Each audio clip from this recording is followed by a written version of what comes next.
Film dibuka pada suasana malam di sebuah gang kota. Cahaya lampu jalan membuat suasana tampak muram. Di saat itu, seorang anak kecil bernama Xiaobo mendekatinya. Wanita itu terkejut, bukan hanya karena anak kecil ada di lingkungan seperti itu. Xiaobo lalu mengulurkan 200 yuan. Wanita itu awalnya bingung dan salah paham dengan tujuan anak itu. Namun Xiaobo menambahkan 200 yuan lagi, dan Xiaobo menjelaskan bahwa ia ingin menyewa sang wanita, bukan untuk hal buruk, melainkan untuk berpura-pura menjadi ibunya, untuk kepertemuan orang tua murid di sekolah.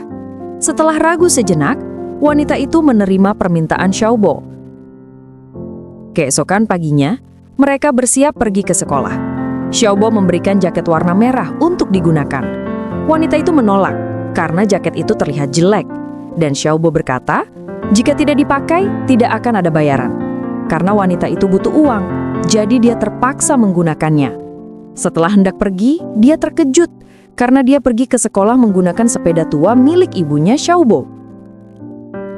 Tiba-tiba Xiaobo berlari dari situ terlihat ketakutan dan mengajak wanita itu untuk pergi dari sana. Di tengah jalan, wanita mempertanyakan, "Kenapa kamu berlari?" Ternyata ada nenek Xiaobo berada di balkon rumah.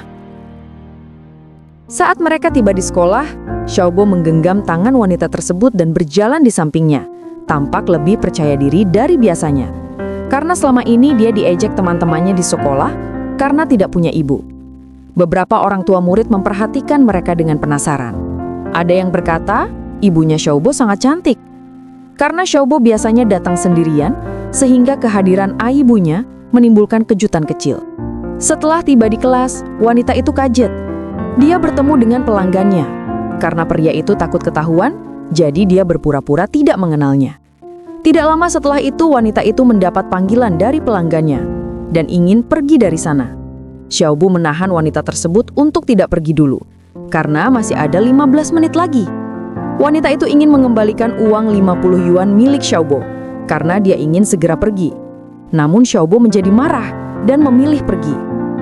Belum lama setelah itu, ibu guru Xiaobo meminta wanita itu untuk tetap tinggal sampai pertemuan selesai. Dan sebenarnya, ibu guru Xiaobo dan para guru lainnya mengetahui kalau ibu kandung Xiaobo sudah meninggal. Dia bukan ibu kandung Xiaobo. Beberapa murid mengejek Xiaobo dengan berkata, "Itu bukan ibu kandungnya kan?" Xiaobo mendengar itu dan marah dan memukul anak itu.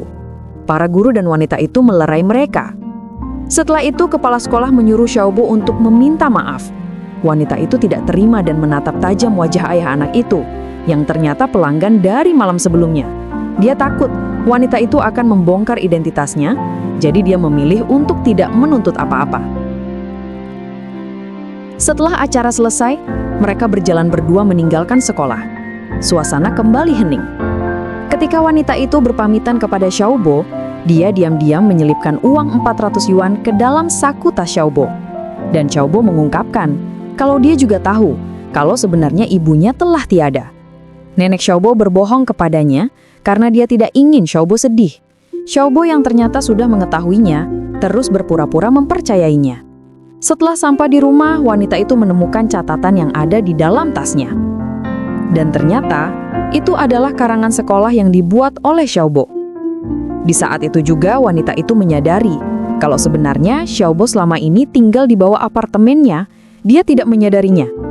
Dan ternyata wanita itu pernah bertemu dengan Xiaobo dan menyentuh pipinya saat sedang lewat. Berkat sentuhan itu, Xiaobo merasa nyaman. Dan saat mulai hari itu juga, dia selalu memperhatikan wanita itu.